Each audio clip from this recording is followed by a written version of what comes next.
Bonjour et bienvenue dans cette nouvelle vidéo de Prenez le départ avec Jérémy Bayou. On va parler un petit peu aujourd'hui des expériences combinées entre toi, coureur, chevronné et reconnu, et moi, plaisancier lambda, comme on peut en trouver plein en France.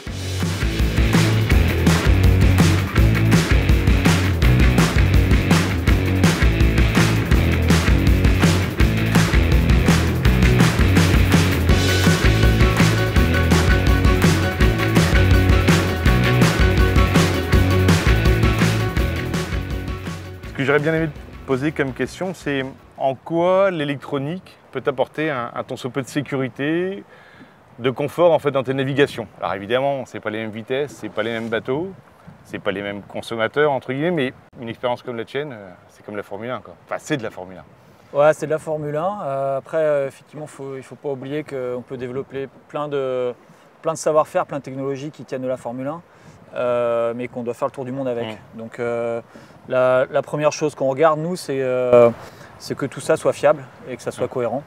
Que ça ne soit pas non plus trop consommateur en énergie. Et puis après, nos bateaux ne savent pas fonctionner sans électronique en fait. Déjà parce qu'on est en solitaire et qu'il faut un pilotage automatique. Est-ce que vous produisez quoi comme énergie en fait? Alors on a un groupe au diesel puisqu'on a un moteur qui est là obligatoire pour la sécurité. Donc on a juste une génératrice ou un alternateur tout simple comme sur ton bateau qui génère suffisamment en fait pour tout ce qui est électronique. Exactement. Alors électronique, et puis après on a tous les gestions électriques pures notamment qui sont très consommateurs avec le vérin de quille, la fabrication de l'eau douce. Et puis le vérin de pilote automatique qui est un objet mécanique.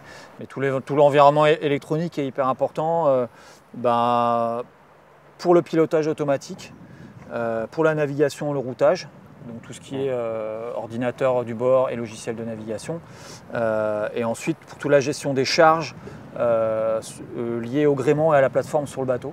Qui sont consommatrices, enfin ou consommateurs entre guillemets en permanence ou... Ouais, c'est allumé en permanence. En fait, on ne sait pas gérer le bateau, on ne sait pas le faire avancer, on ne sait pas le faire avancer vite, sans avoir en permanence les charges qui sont appliquées à la plateforme.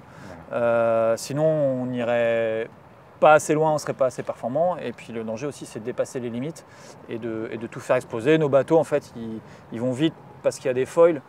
C'est pas uniquement parce qu'ils volent, c'est parce qu'on envoie aussi énormément de couples à travers ce foil-là. Donc ça met énormément de contraintes dans la plateforme. Et à un moment, il ne faut pas tout casser, quoi. Donc ça fait un environnement électronique qui est quand même très très important et sans lequel on ne sait pas naviguer. Après, moi, ce que j'aime bien, c'est les choses simples, en fait, quoi. Et pas multiplier les instruments, pas multiplier les compléments ou les marques. Voilà, si j'ai choisi Garmin, je vais essayer de ne pas mettre autre chose à côté parce que sinon je vais m'embrouiller. C'est plein de logiciels, plein de logiques à comprendre. Et ouais, exactement. Il y a tellement de choses à faire que l'électronique, ça doit être une source d'aide et pas une source d'ennui en fait. Et c'est vrai que historiquement, on avait des marques ou des appareils qui t'amenaient plus de soucis que d'aide à la navigation. Ça reste une aide à la navigation. Donc il faut que ça soit vraiment hyper fiable, il faut que ça soit bien paramétré, donc surtout pas minimiser le temps de calibration de n'importe quel instrument. Un bon pilote automatique, c'est un bon logiciel, hein, c'est un bon pilote Garmin, mais c'est surtout des instruments, une girouette, un Nemo, et un stylo qui sont bien calibrés. Sans ça, ça ne fonctionne pas. Est-ce que par exemple, un radar, tu t'en sers toute la course ou simplement dans des passages un peu délicats ou sur des rails ou le radar, ouais, donc on a des radars du marché. Hein, et donc ouais, c'est dans les zones à trafic qu'on les utilise. Pour le coup, ça consomme quand même pas mal d'énergie. C'est un outil dans certaines zones qui peut sauver la vie. Parce que tout le monde n'a pas l'AIS. On rencontre notamment à la pêche dans certaines zones plein de bateaux qui n'ont pas d'AIS, donc sans le radar, c'est la collision. Et l'AIS, il sert quoi à repérer les copains aussi qui sont en course? Ou alors vous vous masquez un peu de temps en temps, vous jouez à cache-cache Ah ouais, non, on ne joue pas à ça avec l'AIS. Donc ouais, c'est vraiment un outil de perfo, quoi. Dès qu'on a un bateau à côté, et puis maintenant avec les portées d'AIS des classes A, ça capte et ça porte vraiment assez loin. Donc on fait des tableaux comparatifs avec l'AIS. En fait, on a des logiciels qui récupèrent la position AIS et qui donnent sur une minute, 10 minutes ou 1 heure en pourcentage ta perfo par rapport au bateau. Et tu t'en sers aussi pour regarder un petit peu la vitesse du bateau quand il est à l'AIS ou... Ouais, en permanence. Ouais. Ouais, alors ça c'est vrai Le sur spy, les ouais, c'est vrai sur les courses comme un Rome ou un Vendée. C'est surtout vrai sur une course comme le Figaro. Sur le Figaro, Ouais. tu es en permanence sur ton AIS. Il faut regarder un peu ce qui se passe chez eux. Ouais. Et tout ce qui est donc alarme d'AIS, alarme radar, machin, ouais, tu t'en sers que ponctuellement en fait quand tu es en approche ou dans une zone entre guillemets. Ouais, tu l'allumes vraiment dans les zones un petit peu à Oui. risque. Ouais. L'AIS est allumé en permanence, Ouais. donc le radar dans les zones à risque, l'AIS en permanence, avec les alarmes qui vont bien. Et après, ouais, mettre des alarmes sur tout le reste pour vraiment attitude du bateau. C'est hyper important. Encore une fois, on est en solo, donc il faut réussir à aller dormir de temps en temps. Et quand on va dormir, il faut se faire réveiller. Voilà, si le vent tourne. Moi, je Et tu mets des alarmes, souvent des alarmes de. Enfin, personnellement, alors ça n'a rien à voir avec toi, hein, c'est clair. Moi, quand je fais les Baléares, déjà, je suis content. Je suis un peu le Christophe Colomb de la zone, quoi. Mais tu te mets des alarmes de vent, par exemple, en disant si ça dépasse 15, 20, 25, 30 nœuds, Ouais. il faut que je me réveille ou que je change de voile ou Ouais. que je prenne un riz. Ou... Ouais, exactement. Ça, c'est à faire pour tout le monde. Hein. C'est hyper intéressant, hyper simple. Vous avez des plages d'utilisation qui sont larges pour une. Enfin, Ça dépend en fait de ce que tu attends. En fait. Ouais. Souvent, tu attends un phénomène, un vent qui va tourner, Ouais. un vent qui va forcir ou pas. Donc tu sais à peu près à quoi tu vas t'attendre. Et donc tu mets une alarme, grosso modo, sur une dizaine de nœuds de vent ou sur une vingtaine de degrés de bascule.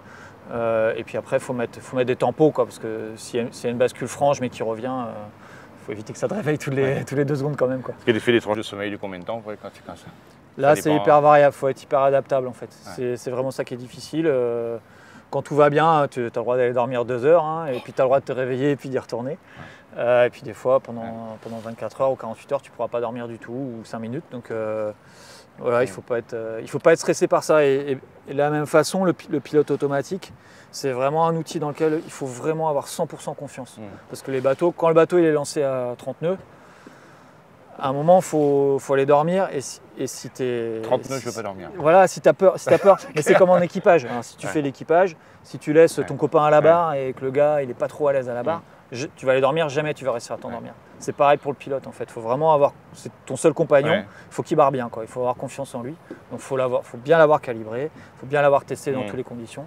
Et une fois que ça c'est bon, tu peux dormir tranquille. Ouais, donc c'est pas vraiment les mêmes alarmes que nous on utilise en. L'alarme de mouillage en fait, Non, tu sais même pas qu'elle existe quoi. Non. Alors, non. Pourtant l'alarme de mouillage elle est assez sympa parce qu'en fait quand on fait le mouillage du bateau, à la fois sur la montre, sur l'aquatique, si tu veux plotter directement l'endroit où tu as mis l'ancre, et de là après tu peux définir un rayon par rapport à la longueur de chaîne que tu as laissé dérouler. Ou alors directement sur l'écran, tu peux en fait mettre une arme de mouillage, mais dans ce cas-là, il pense que c'est un périmètre autour du bateau et tu peux excentrer en fait. C'est-à-dire que tu peux remettre le périmètre non plus autour de toi, autour du bateau, mais autour de l'ancre et ça te permet déjà avec la trace de voir si tu dérapes ou pas, de voir si tu t'éloignes ou pas, si la chaîne se tend ou pas. Moi, ce que j'utilise aussi, mais à contrario de toi, c'est-à-dire que toi, limite, presque tu as envie d'avoir du vent, moi j'ai envie de pas trop en avoir le soir. C'est que je mémorise en fait, j'ai un afficheur donc, qui est un GMI 20 et dessus en fait j'ai la vitesse du vent mais j'ai aussi l'historique.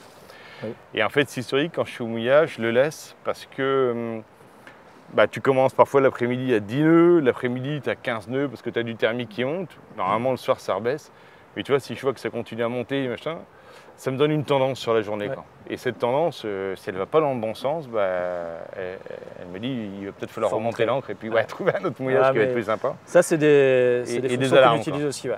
Tout l'historique de vent, c'est en permanence. Ouais. Pour nous, en tant que plaisancier, c'est assez important. Et puis, toutes ces infos, notamment de vent et de dérive de mouillage, en fait, je vais les retrouver sur la montre. Parce que dans les 3/4 des bateaux, en fait, quand tu es posé comme les Victoria, mais les hors cadre, c'est-à-dire que tu ne vois pas ce qui se passe, que tu n'as pas les données devant.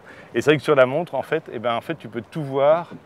Et puis, tu as ces données, tu as ces alarmes. Et c'est assez sécurisant. Ça te permet de te reposer.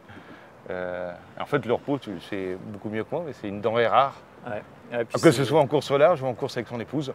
Si tu n'es pas reposé, tu ne profites pas. Voilà. Des gens que tu as avec toi ou du bateau que tu as sous les pieds. Tu peux avoir un meilleur bateau, si tu n'es pas lucide. C'est des moments merveilleux, mais la nuit, si tu n'as pas quelqu'un ou des instruments sur lesquels te reposer, effectivement, c'est pas. Mais ce qui est sympa de voir, c'est qu'on utilise les mêmes appareils.